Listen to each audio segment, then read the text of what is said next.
Hello बच्चों, स्वागत है आपका हमारे यूट्यूब चैनल में। बच्चों, राजस्थान बोर्ड के जितने भी क्लास 12th के स्टूडेंट हैं उनका जो पॉलिटिकल साइंस का पेपर होने वाला है उसका एक मॉडल पेपर मैं आपके लिए लेके आया हूँ।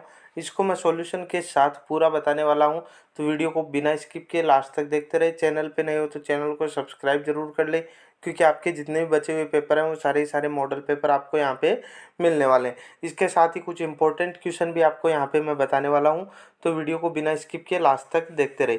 इसमें देखो, आपका जो पेपर होने वाला है 3 घंटे 15 मिनट का होगा। 80 नंबर का आपका पेपर आने वाला है। इसमें देखो, जो सेक्शन ए है इसमें आपके ऑब्जेक्टिव टाइप क्वेश्चंस हैं। इसमें से 4 में से आपको एक आंसर करेक्ट है, उसको आपको भरना है। तो इसमें देखो, आपका जो पहला क्वेश्चन है, वर्तमान में गुटनिरपेक्ष आंदोलन में कितने सदस्य हैं। तो वर्तमान में कितने सदस्य हैं? 120 सदस्य हैं गुटनिरपेक्ष आंदोलन में। उसके बाद देखो, बर्लिन की दीवार खड़ी की गई थी। तो बर्लिन की दीवार है वो कब खड़ी की गई थी? 1961 के अंदर। उसके बाद देखो, अगला जो क्वेश्चन आपका साप्टा संबंधित है। तो साप्टा है वो किससे संबंधित है? सार्क से संबंधित है।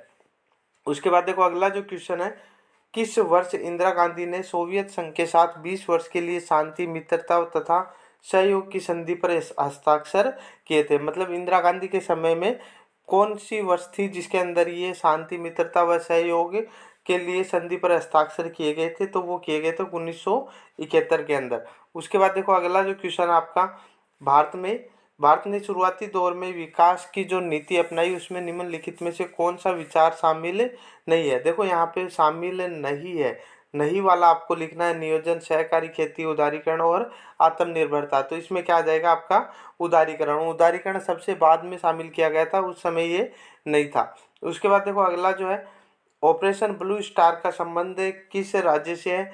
इंपॉर्टेंट क्वेश्चन है, कई बार पूछा जाता है। तो ये किससे संबंधित है? पंजाब से संबंधित है। उसके बाद देखो, अगला जो क्वेश्चन है, भारत में दूसरे पिछड़ा वर्ग आयोग अध्यक्ष कौन है? तो दूसरे जो पिछड़ा वर्ग के अध्यक्ष थे वो कौन थे?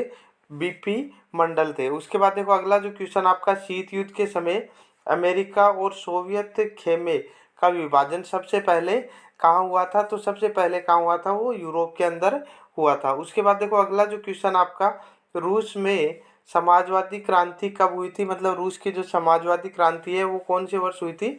1917 के अंदर। उसके बाद देखो, अगला जो क्वेश्चन है, प्रथम पंचवर्षीय योजना का प्रारूप किस वर्ष जारी किया गया था? तो कब किया गया था पंचवर्षीय योजना का प्रारूप? 1951 सबसे पहले। उसके बाद देखो, अगला जो क्वेश्चन आपका, सुएज नहर मुद्दे पर 1956 में ब्रिटेन में किस देश पर हमला किया गया था? मतलब सुएज नहर का जो मुद्दा था इसमें 1956 में ब्रिटेन ने किस देश पर हमला कर दिया था? तो वो कौन सा देश था? मिस्र था। उसके बाद देखो, अगला जो क्वेश्चन आपका, लोकदल के संस्थापक कौन थे? तो जो लोकदल था उसका जो संस्थापक थे वो कौन थे? चौधरी चरण सिंह थे। उसके बाद देखो, अगला जो क्वेश्चन आपका 2 नंबर का, इसमें आपके पास क्या है? रिक्त स्थान दिए हुए हैं, इनकी पूर्ति आपको करनी है। तो इसमें देखो, पहला जो क्वेश्चन है, लीग ऑफ नेशंस के उत्तराधिकारी के रूप में खालिस्तान की स्थापना हुई। तो किसकी स्थापना हुई? संयुक्त राष्ट्र की, संयुक्त राष्ट्र। उसके बाद देखो, अगला जो क्वेश्चन आपका, इसमें भारत ने सन खालिस्तान में पहला परमाणु परीक्षण किया था। तो सबसे पहला जो परमाणु परीक्षण है वो कब किया था? 1974 के अंदर। उसके बाद देखो, अगला जो क्वेश्चन आपका, 1957 में खालिस्तान राज्य में भारतीय कम्युनिस्ट पार्टी की अगुवाई में एक गठबंधन की सरकार बनी थी। तो कौन सा राज्य था जिसमें 1947 के अंदर गठबंधन की सरकार बनी थी भारतीय कम्युनिस्ट पार्टी की? तो वो कौन सा राज्य था? केरल था। उसके बाद देखो, अगला जो क्वेश्चन आपका, नॉर्वे के खालिस्तान संयुक्त राष्ट्र संघ के पहले महासचिव बने थे। तो कौन बने थे? टिम्ब्रे ली, टिम्ब्रे ट्रिम्बे ली। उसके बाद देखो, अगला जो क्वेश्चन आपका, पांचवा, जो मुकदमे में सर्वोच्च न्यायालय ने फैसला सुनाया था कि संविधान का एक बुनियादी ढांचा है। मतलब कौन सा मुकदमा था जिसमें सर्वोच्च न्यायालय ने फैसला सुनाया था कि संविधान का एक बुनियादी ढांचा है? तो वो कौन सा था? केशवानंद भारती, केशवानंद भारती जो मुकदमा था उसके अंतर्गत सर्वोच्च न्यायालय ने फैसला दिया था कि संविधान का एक बुनियादी ढांचा है। उसके बाद देखो, वर्ष खालिस्तान में बामसेफ का गठन हुआ था। तो कब हुआ था? 1978 के अंदर। उसके बाद देखो अगला जो क्वेश्चन आपका 3rd नंबर का, इसमें आपके एक एक लाइन के आपके आंसर देने हैं, एक एक नंबर का आपका क्वेश्चन है। इसमें देखो शॉक थेरेपी का शाब्दिक अर्थ क्या है। तो शॉक थेरेपी का जो अर्थ होता है वो क्या होता है, आघात पहुंचाकर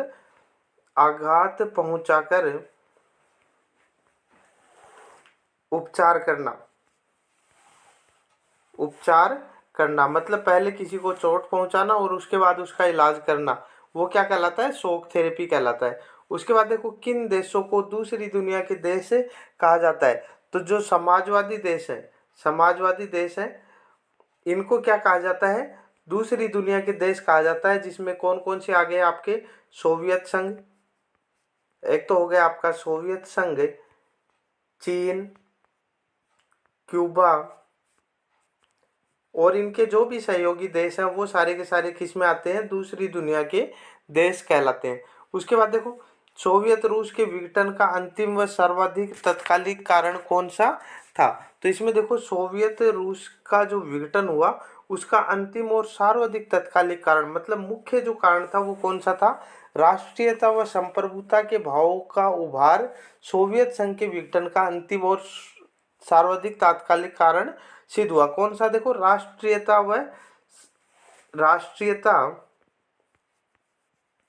राष्ट्रीयता व संप्रभुता का भाव, राष्ट्रीयता व संप्रभुता का जो भाव था वो ही सोवियत रूस के विघटन का अंतिम और सर्वाधिक तात्कालिक कारण है वो सिद्ध हुआ। उसके बाद देखो अगला जो क्वेश्चन आपका 4th नंबर का, स्वतंत्र राज्यों में के राष्ट्रकुल में कौन से देश शामिल है। तो इसमें देखो कौन कौन से देश है, एक तो आर्मेनिया, उसके बाद देखो अजरबैजान,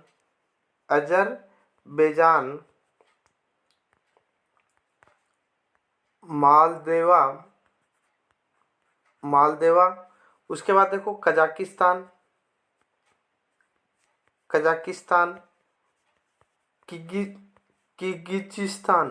किर्गिजिस्तान, और इसके बाद देखो तजाकिस्तान। तो इस तरह के काफ़ी सारे देश थे। इसमें देखो एक तुर्कमेनिस्तान हो गया, उज्बेकिस्तान हो गया, तो ये सारे के सारे देश शामिल थे। उसके बाद देखो अगला जो है हेगेमनी शब्द का अर्थ क्या है। तो हेगेमनी जो शब्द है उसका अर्थ होता है जब किसी समूह का अन्य समूह के ऊपर राजनीतिक, आर्थिक व सामाजिक दबदबा हो, उसे हम क्या कहते हैं, हेमेगनी। मतलब कोई भी समूह है उस पर कोई अन्य समूह का आर्थिक राजनीतिक आर्थिक व सामाजिक दबाव हो, आर्थिक व सामाजिक दबाव किसी भी दूसरे दल पर हो, मतलब कोई भी एक दल है उसका किसी दूसरे दल पर राजनीतिक, आर्थिक व सामाजिक दबाव हो, उसको हम क्या कहते हैं, हेमेगनी कहते हैं।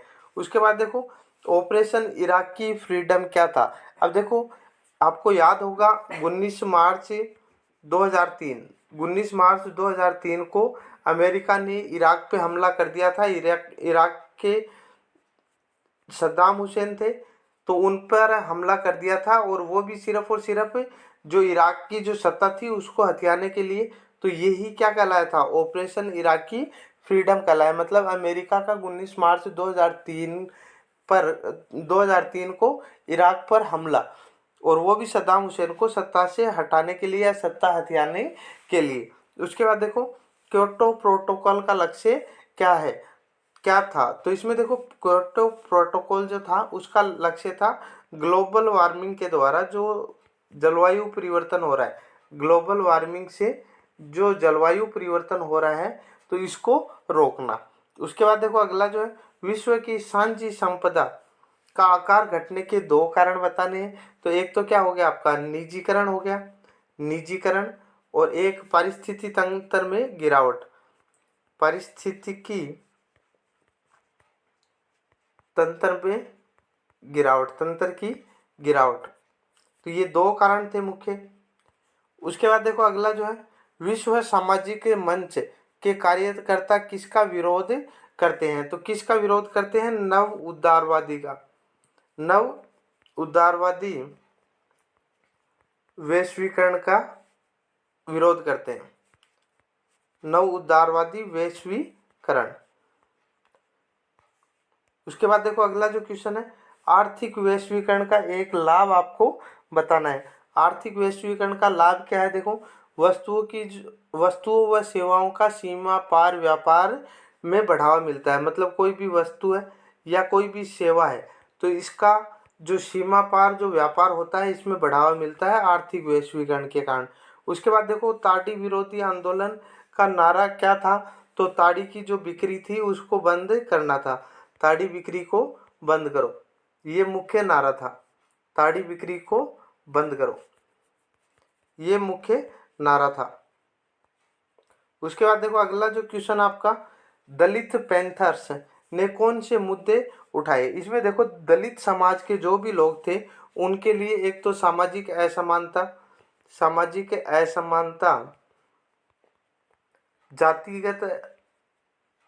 असमानता, जातिगत भेदभाव जो होते हैं, महिलाओं के साथ दुर्व्यवहार है, आरक्षण है, ऐसे कई मुद्दे इन्होंने उठाए थे। उसके बाद देखो आपका जो सेक्शन बी आने वाला है इसमें आपके बड़े क्वेश्चन है 2-2 नंबर के, इनके बारे में हम चर्चा करने वाले हैं।